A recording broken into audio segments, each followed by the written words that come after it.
है guys, welcome back to exceed nursing coaching classes. आज हमारा टॉपिक बहुत ही खास होने वाला है। आज हम बात करने वाले हैं आई के विजन असेसमेंट के बारे में। तो देखो, विजन असेसमेंट के अंदर सबसे पहला आता है स्नेलन चार्ट।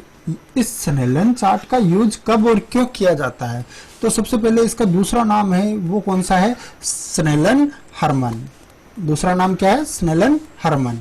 कभी कभी क्वेश्चंस पूछ लिया जाता है कि this chart is also known as, तो इस नाम से जाना जाता है। इसकी खोज करने वाले जो वैज्ञानिक थे वो थे डच वैज्ञानिक, डच, जो एक ऑप्थेल्मोलॉजिस्ट थे। कौन थे? ऑप्थेल्मोलॉजिस्ट। ठीक है। इसके अंदर क्या होता है? असेंडिंग और डिसेंडिंग साइज में अल्फाबेट अरेंज होते हैं जो हमारे विजन को डिटेक्ट करते हैं। ठीक है। अल्फाबेट अरेंजमेंट होता है असेंडिंग टू डिसेंडिंग क्रम में, असेंडिंग टू डिसेंडिंग क्रम में, जिनकी साइज स्मॉल होती जाती है। अगर हम असेंडिंग टू डिसेंडिंग जाएंगे और डिसेंडिंग टू असेंडिंग जाएंगे तो साइज कैसी होती जाएगी? लार्ज या बड़ी साइज। ठीक है। और ये जनरली हमारे विजन को डिटेक्ट करने के लिए बहुत खास होता है। ठीक है। सो वेट, सॉरी गाइस, पॉज हो गया था। सो आगे बढ़ते हैं। अब इस जो स्नेलन चार्ट होता है उसकी डिस्टेंस कितनी रखी जाती है? मान लीजिए यहाँ पर कोई पेशेंट बैठा है, तो इस पेशेंट से कितने डिस्टेंस पर स्नेलन चार्ट होना चाहिए? ठीक है। तो इसकी जो हाइट या डिस्टेंस होती है वो होती है 20 फीट, 20 फीट। ठीक है। या फिर 6 मीटर मान सकते हैं हम। 20 फीट या फिर 6 मीटर के डिस्टेंस पर इस चार्ट को रखा जाता है और इसी से फिर डिटेक्शन किया जाता है। ठीक है। इससे पता चल जाता है दूर दृष्टि कमजोर है या निकट दृष्टि कमजोर है। दूसरा आता है हमारा जैगर टेस्ट टाइप। ठीक है। इस जैगर टेस्ट की खोज करने वाले थे एडवर्ड जैगर। कौन थे? Edward Jaeger. ठीक है। जो एक ऑस्ट्रेलियन ऑप्थेल्मोलॉजिस्ट थे। क्वेश्चंस बनकर निकलेगा कि विच वन ऑप्थेल्मोलॉजिस्ट खोज डिस्कवर द जैगर टेस्ट, तो वो थे Australian ophthalmologist Edward Jaeger. Test में जनरली प्रिंटेड कार्ड का यूज किया जाता है। किसका यूज किया जाता है? प्रिंटेड कार्ड का। मतलब छोटे छोटे कार्ड होते हैं, उन पर कलर फोटो होती है। ठीक है। सो उसका यूज किया जाता है। और use for near vision detection, निकट दृष्टि दोष है या नहीं है इसको डिटेक्ट किया जाता है। ठीक है। इसमें कार्ड की और जो पेशेंट होता है उसकी आई की डिस्टेंस होती है 13 से 15 इंच। मतलब अगर पेशेंट यहाँ बैठा है तो उसकी डिस्टेंस कितनी होनी चाहिए? कार्ड और उसकी आई की डिस्टेंस 13 से 15 इंच तक की। ठीक है। तीसरे पे चलते हैं। इस हरे चार्ट, और जो इसी हरे चार्ट है ना, इसका यूज किया जाता है जनरली कलर ब्लाइंडनेस को देखने के लिए। मतलब बहुत सारे पेशेंट ऐसे होते हैं जो कलर को डिटेक्ट नहीं कर पाते, उनके लिए इस हरे चार्ट का यूज किया जाता है। इसमें generally lake of colour vision, patient colour vision को डिटेक्ट नहीं कर पाता या कलर को डिटेक्ट नहीं कर पाता, और मोस्ट कॉमन कलर होते हैं उसमें रेड एंड ग्रीन। और क्वेश्चंस बनकर कैसे आ सकता है कि which one colour is detect by Ishihara chart, तो इस हरे चार्ट से generally red and green colour को डिटेक्ट किया जाता है। ठीक है। और ये एक प्रकार की जेनेटिकल अबनॉर्मलिटीज होती है। कभी कभी क्वेश्चंस ऐसे भी आ जाता है कि वो कौन सा चार्ट है जिससे जेनेटिकल अबनॉर्मलिटीज या जेनेटिकल अबनॉर्मलिटीज से आने वाली आई प्रॉब्लम को डिटेक्ट किया जाता है, तो वो होता है सारी चार्ट। ठीक है। इसमें जनरली 8% मेल पॉपुलेशन इससे सफ़र करती है। कितनी? 8%। मतलब 100 में से 8 बंदे इससे सफ़र कर रहे होंगे। ठीक है। और जनरली इस चार्ट से कोड किस तरीके से डिटेक्ट किया जाता है? तो देखो, यहाँ पर कलर के बहुत सारे पॉइंट लिखे हैं, इनके बीच में एक एक डिजिट भी लिखी है। ठीक है। इस डिजिट को क्या वो पेशेंट डिटेक्ट कर पाता है? तो जनरली क्या होता है कि ये जो कलर के बीच में कलर डिजिट है, पेशेंट इनको डिटेक्ट नहीं कर पाता, या आप उसकी आंखें हैं वो उनको पहचान नहीं पाती है, क्योंकि वो सब एक जैसा ही लगता है फिर उनको। उस वजह से अपन इशारे चार्ट का यूज करते हैं, और ये इशारे चार्ट होता है। ठीक है। हमने जगर टाइप टेस्ट नहीं देखा कैसा होता है, तो जनरली जगर टाइप टेस्ट होता है इस तरीके का। इसमें नीचे नीचे सबसे लार्ज साइज के अल्फ़ाबेट होते हैं या अल्फ़ाबेट की लाइन होती है, उसके ऊपर उससे थोड़ी छोटी साइज, फिर उससे छोटी साइज, फिर उससे छोटी साइज, फिर सबसे छोटी साइज। मान लीजिए ये 20 फॉन्ट का है तो ये 16 का होगा, ये 14 का होगा, ये 12 का होगा, ये 10 का या 8 का मान लें। ठीक है, अगर पेशेंट इनको प्रॉपर तरीके से सभी को डिटेक्ट कर लेता है या पढ़ लेता है, इसका मतलब उसकी आईज नॉर्मल और हेल्दी है। ठीक है, पेशेंट को जब भी आई ग्लास लगाए जाते हैं ना तो ये पढ़ाए जाते हैं। ठीक है, और उसके बाद ही पेशेंट का आई ग्लास यूज किया जाता है। सो बढ़ते हैं नेक्स्ट की ओर, ऑप्थेल्मोस्कोपी। ऑप्थेल्मोस्कोपी चूंकि ये क्या है, एक प्रकार की स्कोपी है। स्कोपी मतलब वो जो इमेज निकालती हो, क्या इमेज, स्कोपी का मतलब होता है इमेज निकालना। और किसकी इमेज, ऑप्थेल्मो, ऑप्थेल्मो का मतलब होता है आई, और आईज के बारे में जितनी भी इमेज होगी वो सब निकालेगा ये। इसके लिए जो इंस्ट्रूमेंट यूज किया जाता है वो होता है ऑप्थेल्मोस्कोप। क्या यूज होगा, ऑप्थेल्मोस्कोप। इसका यूज करके ही ऑप्थेल्मोस्कोपी की जाती है, जो कॉर्निया, इरिस, लेंस, इन सभी को क्या किया जाता है, डिटेक्ट करती है। सीलियरी बॉडी, इन सभी के बारे में प्रॉब्लम को डिटेक्ट करती है कि इन सभी में से प्रॉब्लम किस में है। ये ऑप्थेल्मोस्कोपी का काम होता है जो लास्ट में कराई जाती है। चलते हैं कुछ मोस्ट इंपॉर्टेंट पॉइंटों की ओर। सो पहला है vision light and spectrum 700 NM and 7500 angstrom. हमारी जो विजन लाइट होती है ना, हम विजन करते हैं, हम किसी भी चीज को देखते हैं तो हमारी लाइट का जो स्पेक्ट्रम होता है वो कितना होता है, वो 700 एनएम का होता है, या बोल सकते हैं 7500 एंगस्ट्रियर का होता है। जबकि वॉयलेट लाइट का ये कम होता है, कितना होता है, 400 एनएम, ठीक है, नैनोमीटर, और 3900 एंगस्ट्रियर, कितना, 3900 एंगस्ट्रियर वॉयलेट लाइट का है। जबकि ब्राइट लाइट या फिर हम कहें कि स्पेक्ट्रम लाइट, उसका 7500 होता है। हमारी आंखें कितने कलर को डिटेक्ट करती है, तो वो करती है रॉय जीबी फोर्थ को। किसको, रॉय जीबी फोर्थ, नाम से याद रखना, रॉय जीबी फोर्थ। ठीक है, रॉय में आर का मतलब हो गया रेड, फिर orange, yellow, green, blue, indigo and violet. ये जनरली 7 कलर है और 7 कलर को हम चेक करते हैं, जैसे बोलते हैं इंद्रधनुष, ये वो इंद्रधनुष है और इंद्रधनुष के वो रंग है जिनको हमारी आई डिटेक्ट करती है। ठीक है, सो बढ़ते हैं मूवमेंट की ओर। तो सबसे पहला मूवमेंट आता है आई बॉल के कितने मूवमेंट होते हैं। कभी कभी क्वेश्चन ये भी पूछ लिया जाता है। तो हमारी आई बॉल मूवमेंट करती है ना, उस मूवमेंट के अंदर 6 मसल्स होती है, वो ज्यादा काम करती है, जिसमें से 4 होती है स्ट्रेट मसल्स और 2 होती है oblique muscles.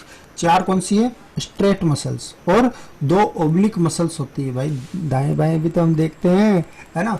So straight muscles और ओब्लिक मसल्स होती है। तो बढ़ते हैं, सुपीरियर रेक्टस किसको देखेगी, अपवर्ड, ऊपर की तरफ देखेंगे। ठीक है, और इंफीरियर रेक्टस किसको देखती है, डाउनवर्ड मूवमेंट, मतलब नीचे की तरफ। ठीक है, और मीडियल रेक्टस किसको देखेगी, इनवर्ड। इंफीरियर ओब्लिक किसको देखेगी, outward and upward. Superior oblique किसको देखेगी, outward and downward. Lateral rectus किसको देखेगी, आउटवर्ड मूवमेंट को। सो यहाँ पर जनरली वो चीजें दी गई है जो हमारी आंख की मसल्स होती है ना, वो देखने के अंदर मदद करती है, साइट के अंदर मदद करती है। और क्वेश्चंस बनकर कैसे निकलता है कि medial rectus muscles is useful for inside या इनवर्ड साइट। ठीक है, क्वेश्चंस इसी तरीके से बनते हैं इनके अंदर। ठीक है, सो आपको ये 6 मसल्स तो याद ही रखनी होगी, superior rectus upward, inferior rectus downward. ठीक है, और अपन इससे भी देख सकते हैं कि अगर ऊपर से देख रही है मतलब सुपीरियर रेक्टस। ठीक है, और अगर इनवर्ड की तरफ देख रही है तो मीडियल रेक्टस, इंफीरियर ओब्लिक, ये कौन सी है, inferior oblique, inferior oblique, medial rectus, ये कौन सी है, मीडियल रेक्टस, और ये सुपीरियर ओब्लिक, ये इंफीरियर ओब्लिक, ये लेटरल रेक्टस। ठीक है, लेटरल रेक्टस का काम लेटरली देखना।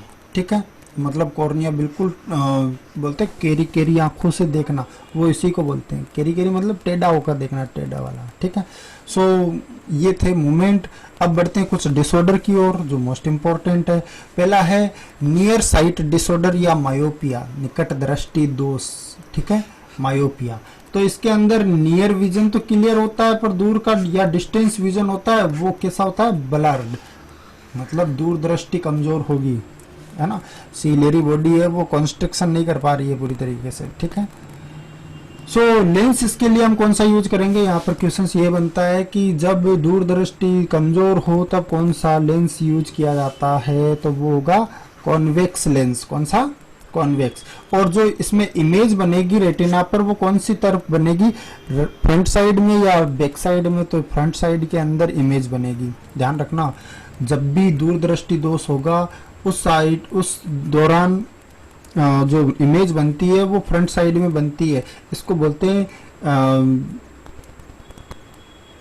नियर साइटेड, ठीक है, इस नाम से भी इसको बोला जाता है। फिलहाल अपन नियर साइटेड का मतलब कंफ्यूजन में ये आ जाता है कि निकट दृष्टि दोष, जैसे अभी मैंने बोला था, ठीक है, पर यहाँ पर होगा वो फार विजन दोष, ठीक है, या फिर फार विजन ब्लर, ठीक है। इमेज बनेगी अंदर की तरफ, यूज करेंगे लेंस का कॉनकेव, ठीक है।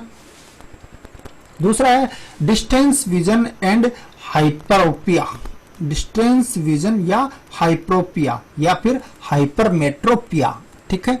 अगर दूर दृष्टि या निकट दृष्टि जो होगी उसके अंदर दोष होगा, निकट दृष्टि दोष होगा, उस कंडीशन को हम क्या बोलेंगे, हाइप्रोपिया या हाइपरमेट्रोपिया या फिर डिस्टेंस विजन। डिस्टेंस विजन मतलब दूर की चीजें तो साफ दिखाई दे रही है, बस पास की नहीं दे रही। तो यहाँ पर डिस्टेंस विजन कैसा होगा, क्लियर होगा, जबकि नियर वाला ब्लर्ड होगा। निकट की, निकट दृष्टि दोष, ठीक है, निकट दृष्टि दोष यहाँ पर ब्लर्ड होगा। लेंस का यूज करेंगे कॉन्वेक्स टाइप के लेंस का, ठीक है, वो बोलते हैं उत्तल अवतल, ठीक है। सो कॉन्वेक्स लेंस का हम यूज करेंगे और जो इमेज बनेगी वो बिहाइंड मतलब रेटिना के पीछे की तरफ इमेज बनेगी, ठीक है। नेक्स्ट है हमारा प्रेस बायोपिया। यहाँ पर आपको यही ध्यान रखना है कि जो डिस्टेंस विजन है वहां पर कॉन्वेक्स का यूज हो रहा है और जो मायोपिया है उसके अंदर कॉनकेव का यूज हो रहा है। मायोपिया में कॉनकेव और जो डिस्टेंस विजन या हाइपरमेट्रोपिया है उसके अंदर कॉन्वेक्स का यूज होता है। नेक्स्ट है प्रेस बायोपिया। प्रेस बायोपिया के अंदर क्या होता है, जो लेंस होता है ना, उस लेंस की जो इलास्टिसिटी होती है वो लूज हो जाती है। कैसी हो जाती है, लूज हो जाती है या लॉस हो जाती है, बोल सकते हैं या तो लॉस हो जाएगी या लूज हो जाएगी। दोनों ही कंडीशन में क्या होगा, जो डिस्टेंस साइट होगी वो नॉन अफेक्टेड रहेगी, जबकि जो नियर साइट होगा वो अफेक्टेड होगा। मतलब पास की चीजें नहीं दिखाई देगी, पास की चीजें नहीं दिखाई देगी, नहीं दिखेगी, जबकि दूर की तो दिखेगी, ठीक है। अगर ऐसा होगा तो हम बाई कॉन्वेक्स लेंस का यूज करेंगे। कौन से लेंस का यूज करेंगे, बाई कॉन्वेक्स लेंस का। और नेक्स्ट फोर्थ पॉइंट है हमारा एस्टिग्मेटिज्म। एस्टिग्मेटिज्म क्या होता है, जो रेटिना होता है ना, उस रेटिना पर दो प्रकार की इमेज फोकस होती है या दो पॉइंटों पर इमेज फोकस होती है, जिसकी वजह से क्या होता है, डबल विजन दिखाई देता है। अब दो जगह दो पॉइंट लेगा तो दो पॉइंट का तो जो रिफ्लेक्स बनेगा वो भी दो जगह बनेगा, और दो जगह बनेगा तो डबल विजन दिखाई देगा।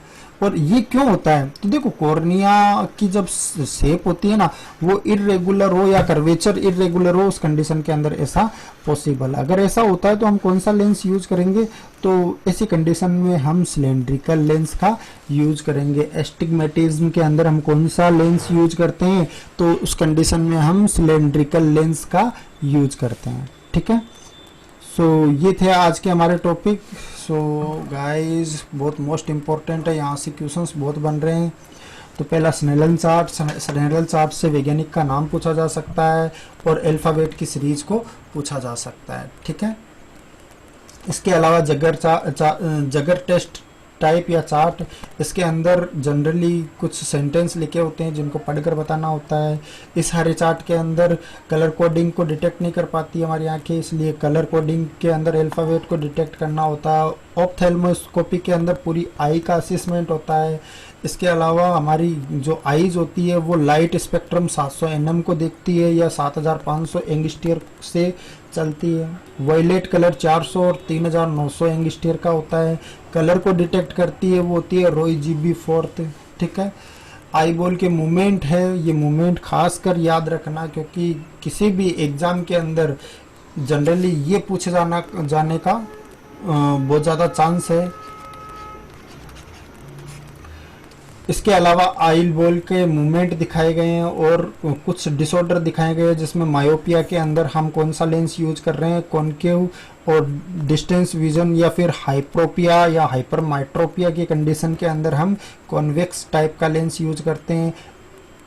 प्रेस बायोपिया के अंदर हम जनरली कॉन्वेक्स का यूज करेंगे। ठीक है। एस्टिग्मेशन के अंदर, एस्टिग्मेटिज्म के अंदर हम सिलेंड्रिकल लेंस का यूज करेंगे। So thank you all.